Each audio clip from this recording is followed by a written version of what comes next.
Bapak saudara, ikhwan fillah, banyak orang mendengar kalam ini. Siapa yang kenal dirinya, maka kenal Tuhannya. Sering dengar ya? Man arafa nafsahu faqad arafa rabbahu. Siapa yang kenal dirinya, dia pasti kenal Tuhannya, Rabbahu. Imam Ibnu Qudamah itu menyebutkan redaksi yang berbeda. Man arafa qalbahu arafa rabbahu. Siapa yang mengenal qalbunya, maka dia akan kenal yang membolak-balik qalbunya, yaitu Allah Subhanahu wa ta'ala. Ada yang bertanya, ini hadis atau bukan? Nah, ini pertanyaannya dua sebenarnya. Ini hadis atau bukan, lalu maknanya apa?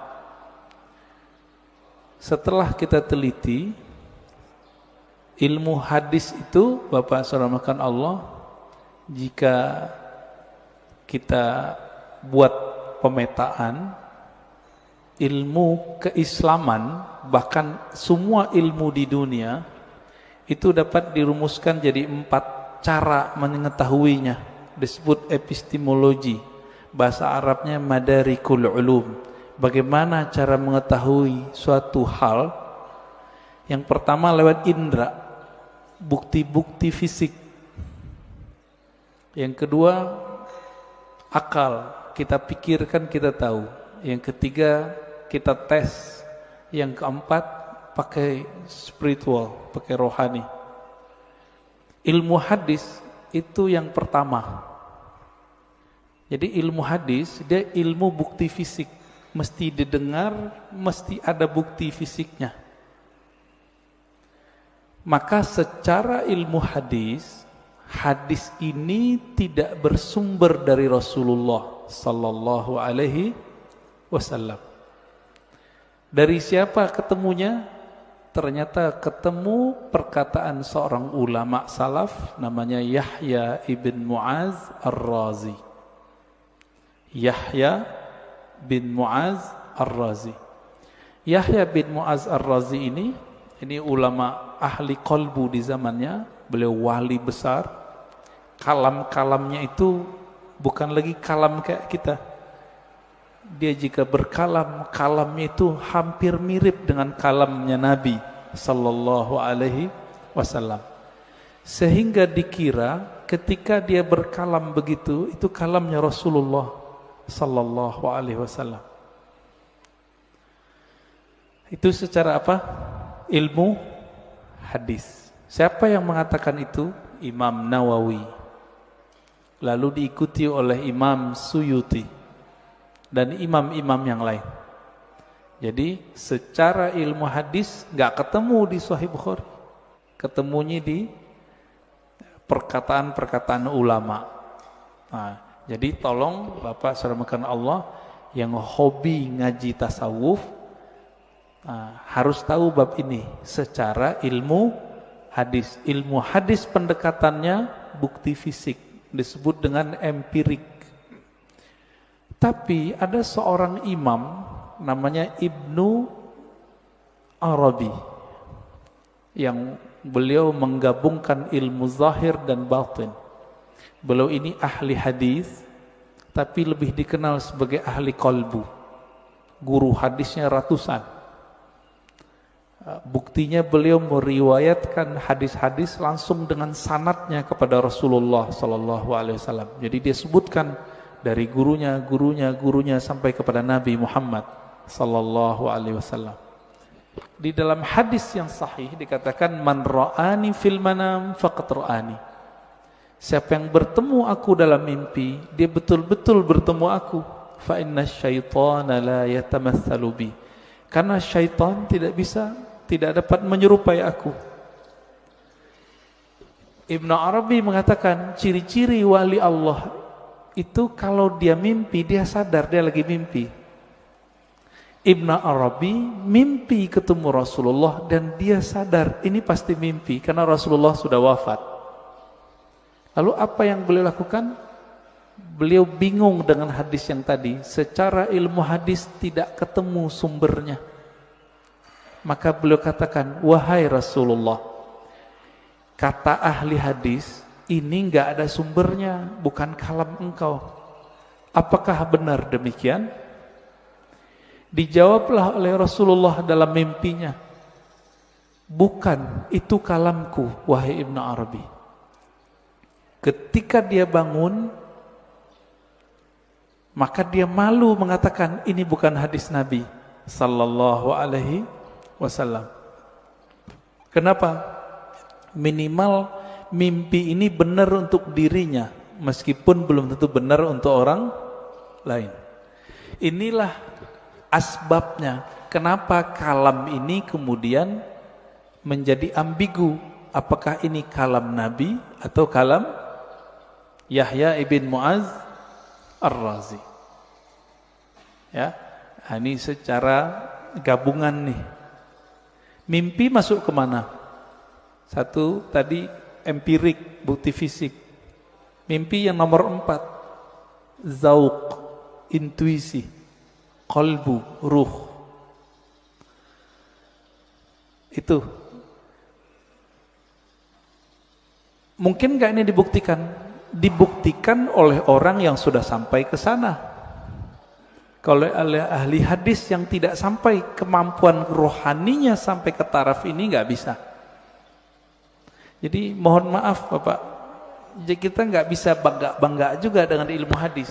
Ilmu hadis itu sendiri mirip kayak ilmu saintifik yang lain, eksak yang lain sama. Ilmu sejarah, arkeologi. Kalau sekarang apa namanya, untuk ngecek orang meninggal itu, kuku-kukunya dicek, apa namanya? Ya, forensik gitu ya. Jadi bukti fisik semua. Ilmu hadis mesti berdasarkan zahir fisik. Oleh karena itu, Bapak, saudara yang bukan Allah, jika berdiskusi dengan ahli hadis, sulit kita ngungkit-ngungkit yang nomor 4 ini. Dia pasti yang nomor 1.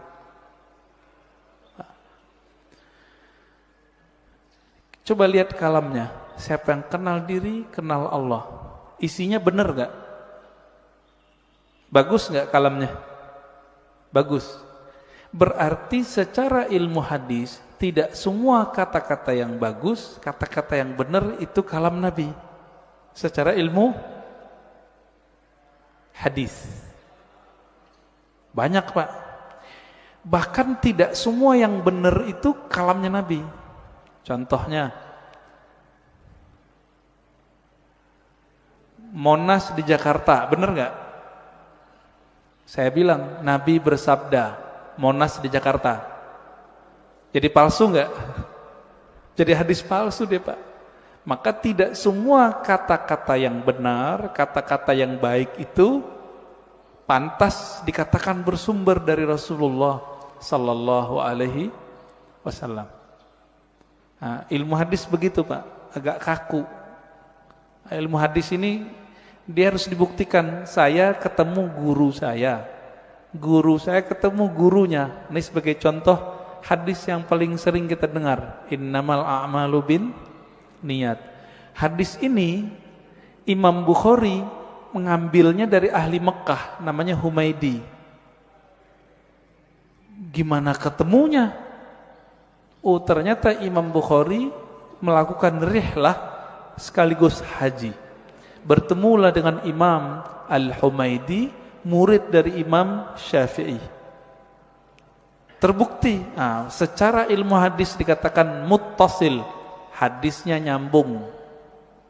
Makanya innamal a'malu binniyat, hadisnya sahih, ditaruh di nomor 1 dalam Sahih Bukhari. Imam Bukhari sering mimpi ketemu Rasulullah, iya, tapi mimpinya dia tidak taruh di bab hadis.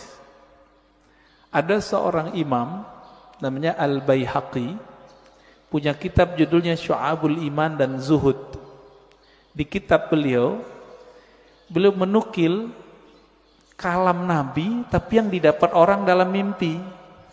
Dan itu populer Pak di masjid-masjid kita, khotib-khotib kita dulu. Tahun 2006 seorang profesor nelpon saya dulu di UIN. Saya waktu itu masih kuliah. Dia telepon, "Ar-Razi, ente ngaji hadis bukan?" "Iya. Saya mau khutbah besok. Tapi bingung ini hadis itu bukan." Wah, kita kaget Pak. Profesor masih mau nanya sama mahasiswa. Akhirnya saya katakan, "Hadis apa, Prof?" "Hadis siapa yang hari ini sama dengan kemarin maka dia merugi." Telah di situ ya. Yang hari ini lebih buruk dari kemarin maka dia terlaknat. Saya senyum, "Maaf Prof, itu bukan hadis. Tapi itu kalam Nabi yang didapat oleh Imam Abdul Aziz bin Rawat dalam mimpinya." Kata Imam Baihaqi, qala Abdul Aziz bin Rawat, berkata Abdul Aziz bin Rawat, "Ra'aitun Nabiyya sallallahu alaihi wasallam fil manam yaqul." Aku mendengar Nabi sallallahu alaihi wasallam di dalam tidur berkata. Kata di dalam tidurnya dihilangin oleh khotib-khotib. Sehingga jadinya gimana? Aku mendengar Nabi bersabda, "Siapa yang hari ini sama dengan kemarin fahuwa maghbun."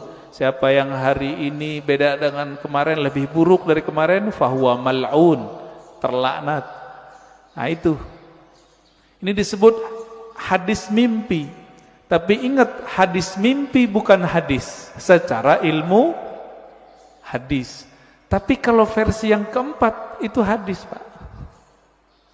Maka versi keempat hadis Nabi gak berhenti sampai sekarang berlanjut.